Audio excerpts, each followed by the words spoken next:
I just found something interesting, but not so interesting for me because I'm stupid.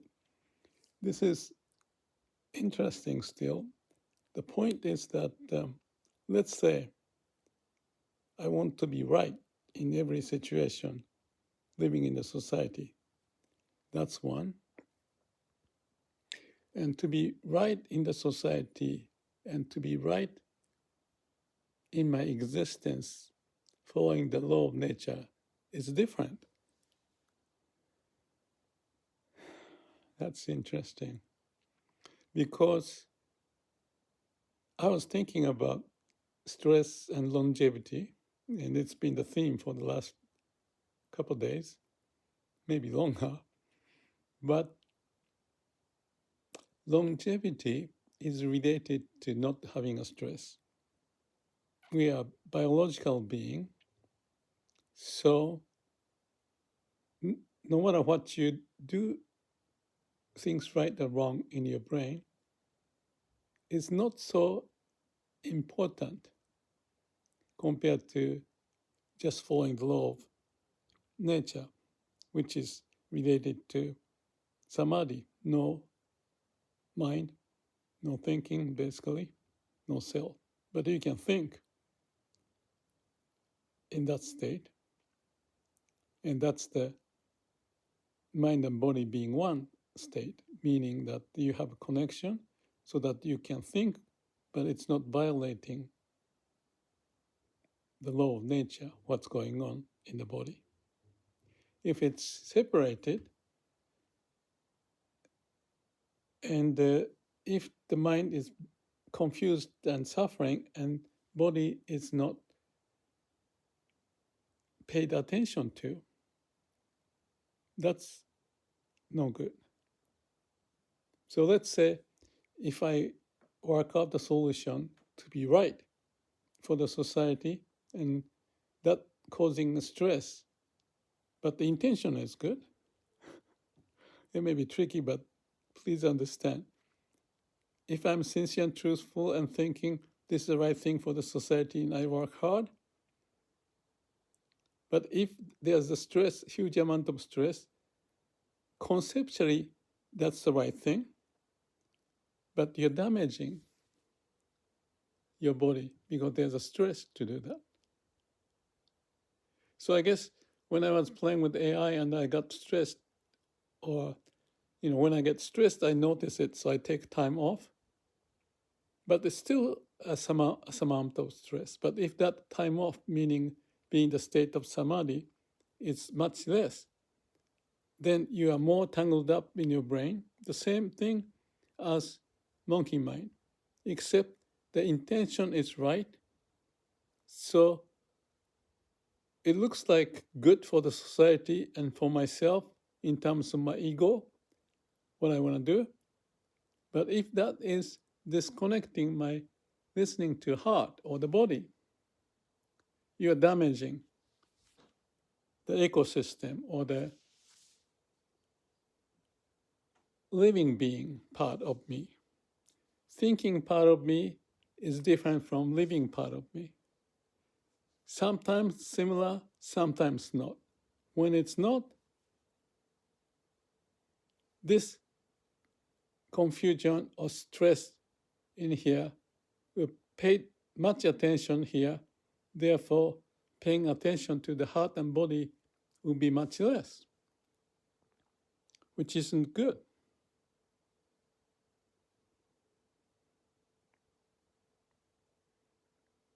So this thought of the longevity is bringing me the realization. Very interesting. And I may not be able to explain still what it is, but at least I'm posing some question. And by itself, it's good in my view, because I'm going to sort this out and live according to what I think is the way, which is going back to the samadhi. It's not changed. And mind and body connected, that's not changed. But let's say there's a huge important thing for the world that your mind or my mind create. And for that being the tenmei or the mission or destiny, if I said that, you basically throw away your life for that. And that's the spirit.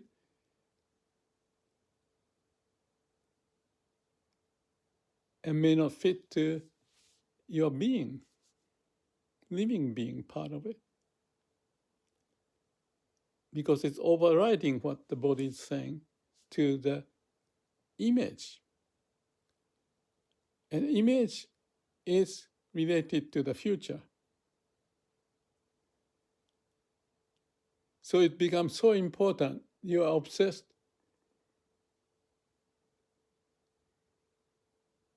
And if that stress is manageable, you align to your mission, to your whole body and mind. Manageable meaning connected. So it comes back to the point of aliveness that we have to have. Ideally, whatever we do, and maybe it's not just ideally, we just have to have that all the time.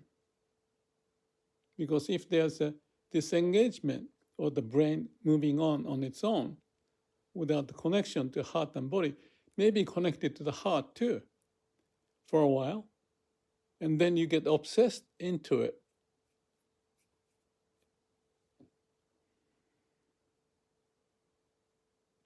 So you can say it's a balance. So there's a subtlety in this discussion and what I'm going through. But it may be better not to conclude.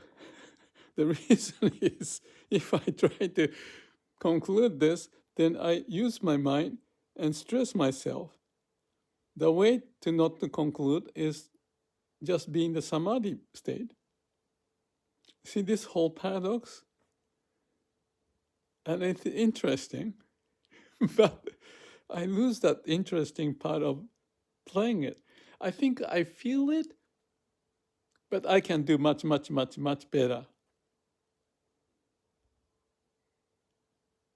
Yes, I sense that. So I keep talking about the middle way, and this is one of those cases. And a very important point of the middle way is not lose the connection to your heart as much as possible. If you're occupied in some idealistic view of the world and what the world should be and what can be done because of your energy and so forth so that people don't suffer, that still is in your imagination, and it could be seen as just a delusion because you are going beyond your sphere of your knowledge when you do that. I wonder if you follow me. And if anybody is following me, please share your thought because this is really interesting. So this is also the point that I mentioned about the procrastination. I said procrastination is important.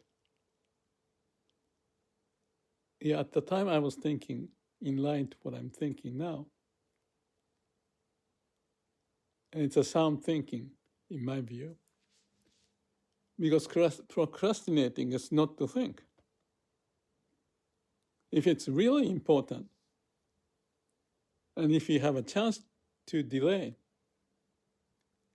but if you're obsessed that you don't have chance to delay, that's already is a delusion. That could be. That's what it is. See, it's interesting, right?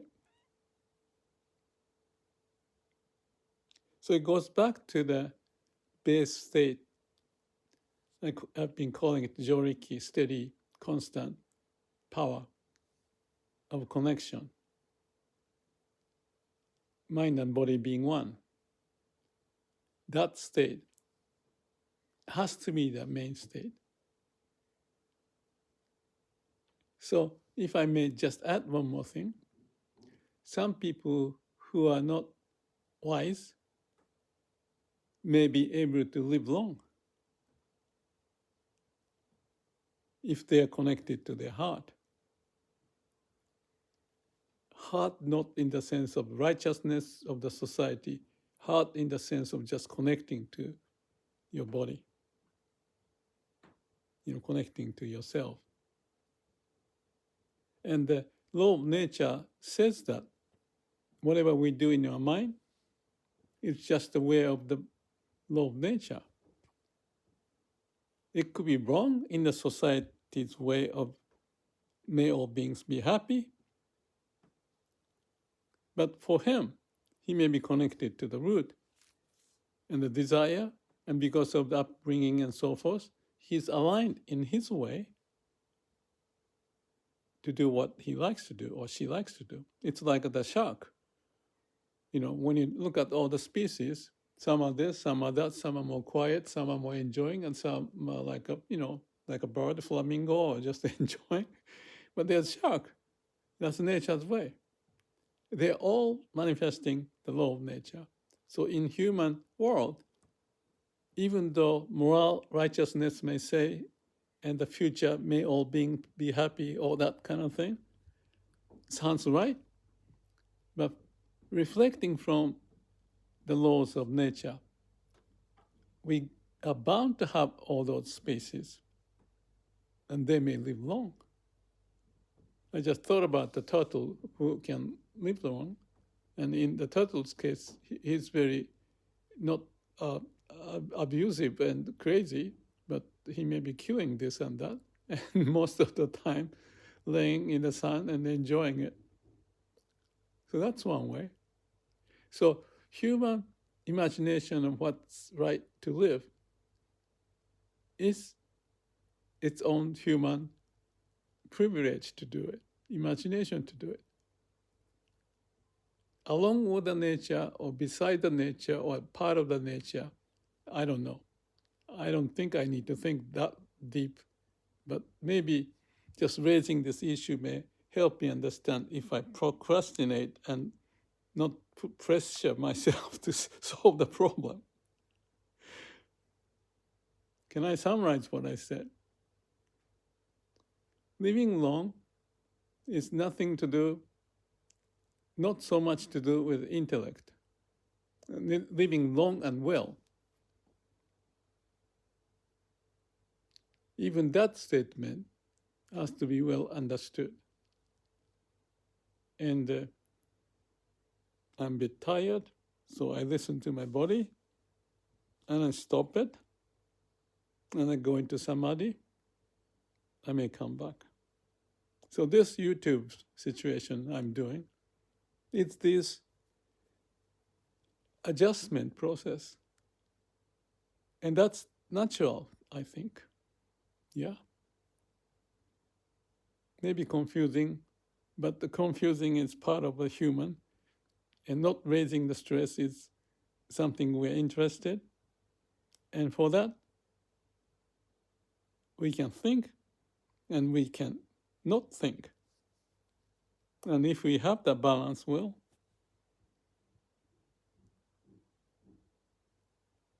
that's an interesting possibility. Anything overdoing is not good. I said that, overburden. Muri, muda, mura. Muri is overburden. Muri, muda. Muda is waste. Mura is up and down.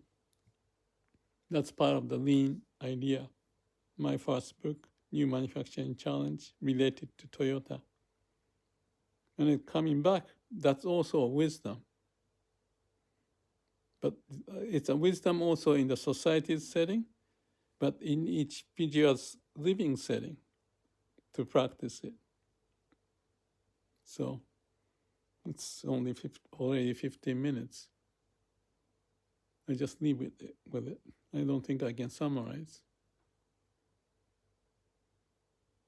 If I summarize, be sincere and truthful and enjoy your life, having fun. That might be a good way, not overdoing it.